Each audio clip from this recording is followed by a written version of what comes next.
Un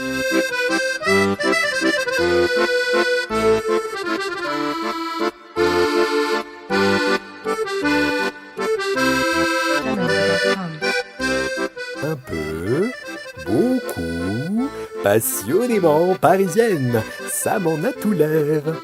Tu me fais tourner la tête, mon manège à moi, c'est toi.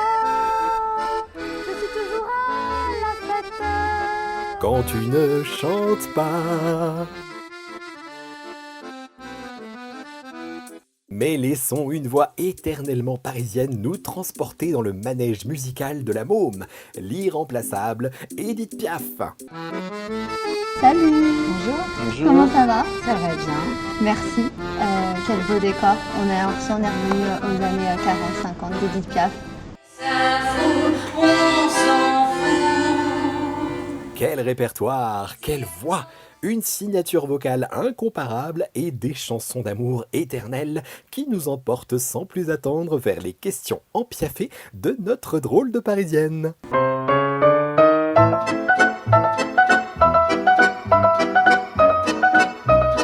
Pour toi, Anaïs, en plus de tes yeux bleus, quel trait de personnalité te ramène à Édith Piaf?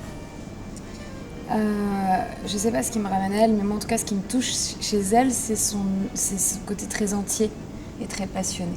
Alors je pense que du coup ça doit être parce que ça fait écho à quelque chose chez moi, mais voilà, moi c'est vraiment ça qui m'impressionne chez elle et qui me touche chez elle. C'est ce côté sans concession, ce côté... Sans filtre. Ouais, être à 100% soi-même. Italiano cretino!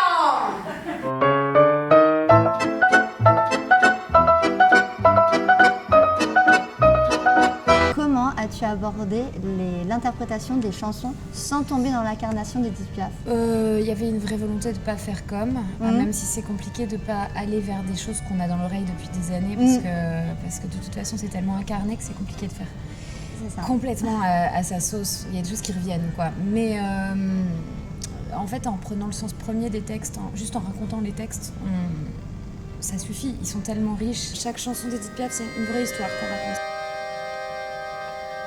Et le vent du nord les emporte dans la nuit froide de l'oubli. Les chansons de l'époque, écrites aussi pour certaines par Piaf elle-même. Il y a beaucoup de... Moi, chaque fois que je chante une de ces chansons, je sens que l'énergie, ça me prend une vraie énergie, quoi. Voilà. Donc si on prend juste l'essence même de la chanson, l'interprétation, elle vient seule. À partir du moment où on la raconte.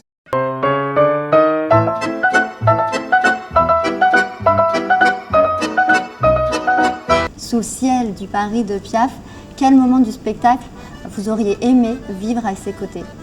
Voilà, La vie en rose. Le moment où on chante La vie en rose pour moi. Quand il me prend dans ses bras, qu'il me parle tout bas, je vois la vie en rose. Il a dit des mots d'amour, des mots de tous les jours, et ça fait quelque chose.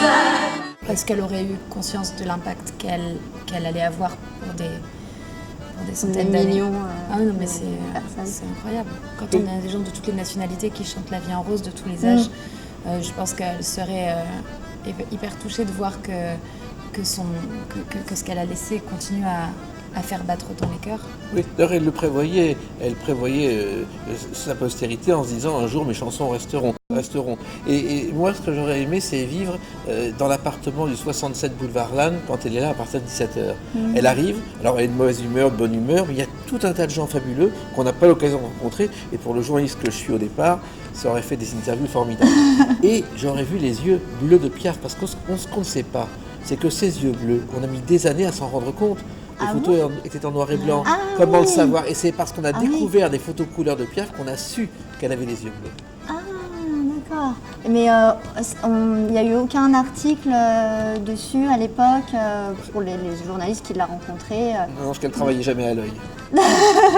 Pas sûr que notre drôle de parisienne ait compris.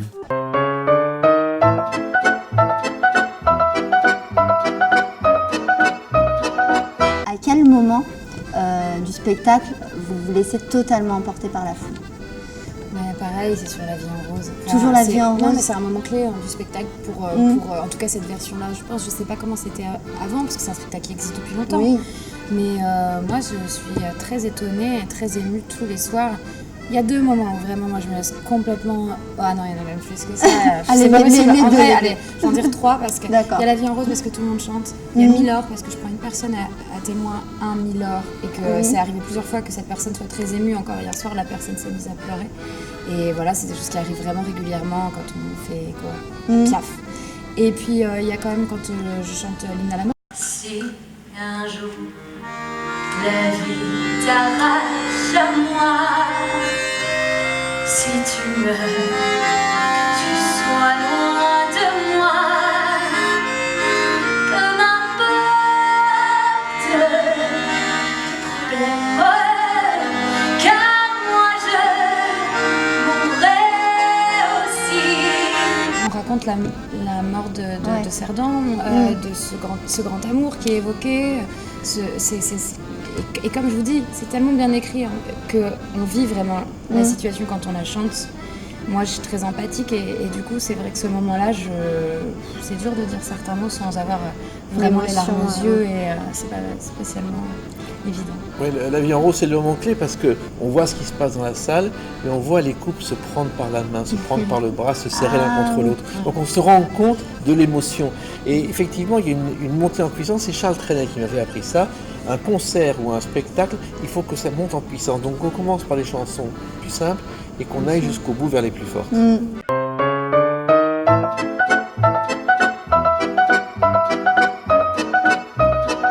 Selon vous, à quoi ressemblerait l'hymne à l'amour 2.0 d'Edith Piaf maintenant? Il serait pareil. Ce serait pareil, inchangé? Oui, inchangé. Les émotions, c'est éternel, peu importe les générations, ça reste. C'est pour ça que ça touche encore maintenant, peu importe les générations.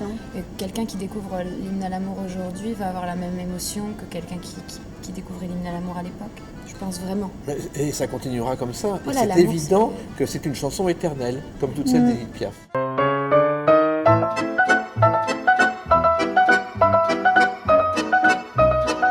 L'une des folies d'Edith Piaf, d'ailleurs, vous nous partagez, vous nous l'offrez pendant ce spectacle à Love Piaf, et qu'elle ne regrette pas, c'était celle de s'offrir 24 paires de chaussures sans même les porter. Vous, quelle est celle que vous ne regrettez pas? Moi, ça va plus être des folies d'amour, en fait, des gens avec...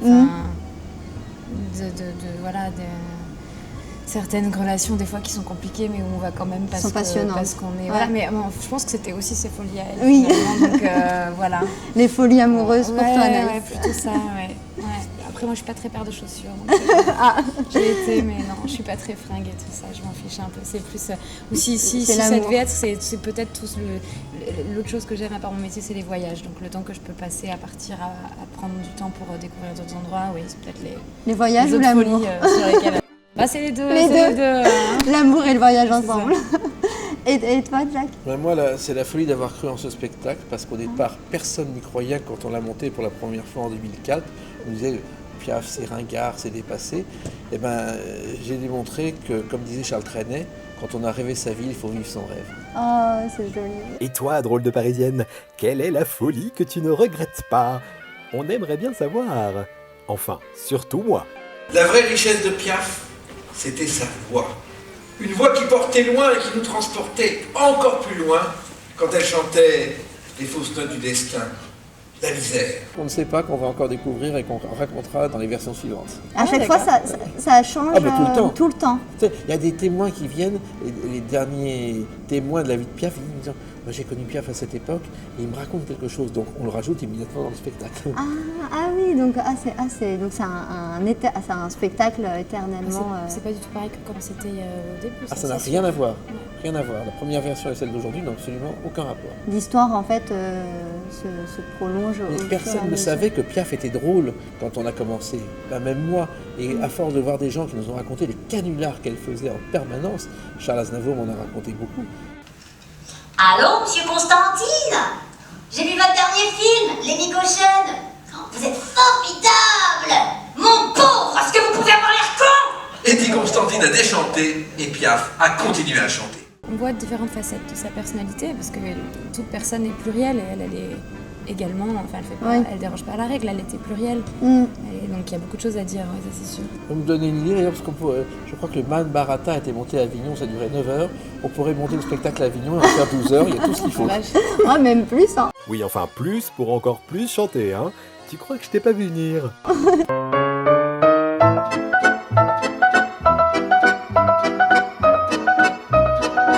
Pour terminer ces questions en piafé, pour toi Naïs, est-ce que tu penses qu'Edith Piaf aurait pu chanter Libérée, délivrée de la Reine des Neiges? Oui.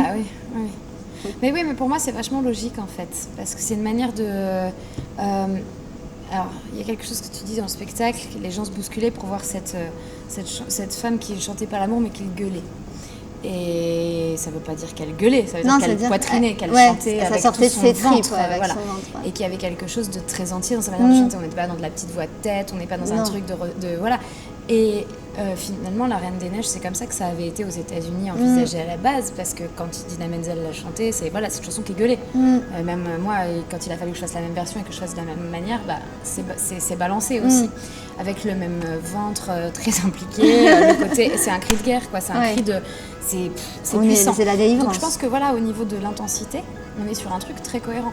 Et finalement, elle aurait fait ça merveilleusement bien. Je confirme qu'à part Anaïs Delva et à part Piaf, personne ne peut chanter La Reine des Neiges. Et surtout pas notre drôle de Parisienne qui rêverait tant être une Reine des Neiges à la voix puissante et magique pour chanter sa chanson préférée. Voilà, donc c'est le mot de la fin de Jacques Pessy. Merci beaucoup. Merci Anaïs Delva. Longue vie au spectacle I Love Piaf. Je vous rappelle les dates, c'est jusqu'au 27 juillet, tous les vendredis et tous les samedis à 19h et à partir du 17 juillet, tous les mercredis et les jeudis à 20h. Et laissez-vous transporter par la magie, la passion d'Edith Piaf, d'Anaïs Delva et de Jacques Pessy. Alors, pour nos drôles de Parisiens et nos drôles de Parisiennes, vous avez jusqu'au 27 juillet prochain pour vous laisser emporter par la foule et vivre ce passionnant spectacle musical I Love Piaf. D'ailleurs, rendez-vous sur les Facebook de Drôles de Parisiennes et d'I Love Piaf pour tenter de remporter 2 invitations. Alors, ne regrettez rien et mettez toutes les chances de votre côté. Bonne chance à tous!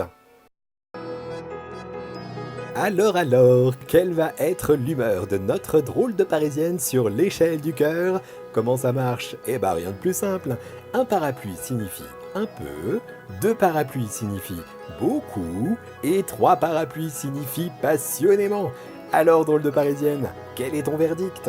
Et pour le spectacle musical I Love Piaf, ce sera 3 parapluies.